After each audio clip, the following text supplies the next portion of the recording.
अरे भेजी भेजी। हाँ अरे केदारनाथ तो सब जा रहे हैं, पर इसका इतिहास क्या है? बोला, बहुत सही सवाल तूने पूछा यार। अब केदारनाथ भारत के 12 ज्योतिर्लिंगों में से एक ज्योतिर्लिंग है। केदारनाथ की यात्रा तो कई लोग करते हैं, पर केदारनाथ का जो असली इतिहास है उसके बारे में बहुत कम लोग जानते हैं। प्रणाम, मेरा नाम है विजय जमलोकी और मैं केदारनाथ घाटी से आता हूँ।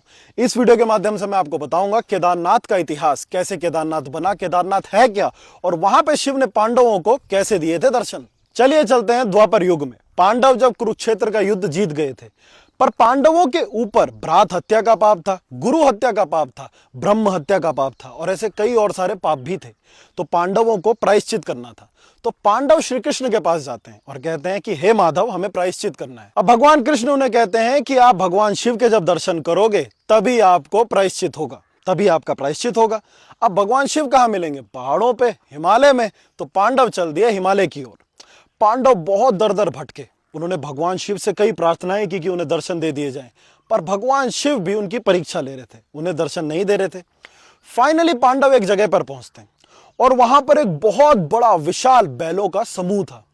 भीम को यह आभास होता है कि इन बैलों में से ही एक शिव हैं जो इस समय बैल रूप लेकर आए हैं। तो भीम के पास जो थी पावर थी बड़ा होने की, तो भीम बड़े हो गए। उन्होंने अपने दोनों पैरों के बीच से सभी बैलों को निकलने को कहा। अब सभी बैल तो निकलना शुरू हुए, सारे बैल निकल भी रहे थे, पर जो शिव थे वहां पे, भगवान शिव जो थे, वो क्यों निकले? तो एक जो बैल था वो पूरे झुंड से पृथक होता हुआ नजर आया। भीम उसी समय समझ गए कि यही बैल तो शिव है। भीम उस बैल को पकड़ने के लिए दौड़े, पर भगवान शिव वो तो अपनी लीला में थे। वहां से वो एकदम ही गुप्त हो गए, गायब हो गए, इतना तेज भागे। जिस जगह से भगवान शिव ओझल हो गए उस जगह का नाम पड़ा गुप्त काशी। जी हां बाबा लोग, गुप्त काशी, जो कि भगवान केदारनाथ की यात्रा का एक अहम पड़ाव है। अब पांडव उस बैल के पीछे भागे, दौड़ते दौड़ते बहुत दूर हो गई थी। एक बड़े से बुग्याल में वहां पर पहुंचे। वहां पर वो बैल भी दिखा। पांडव जैसे ही उस बैल को पुनः पकड़ने के लिए दौड़े, भीम वहां पर उछले। उसी समय वो बैल जमीन के अंदर समा गए और भीम के हाथ में मात्र बैल का कुबड़ आ गया, और उसी कुबड़ के स्थान पर आज केदारनाथ का ज्योतिर्लिंग है। तो लोग, क्योंकि बैल का केदारनाथ में कुबड़ निकला था, इसीलिए भगवान के पृष्ठभाग की पूजा केदारनाथ में की जाती है।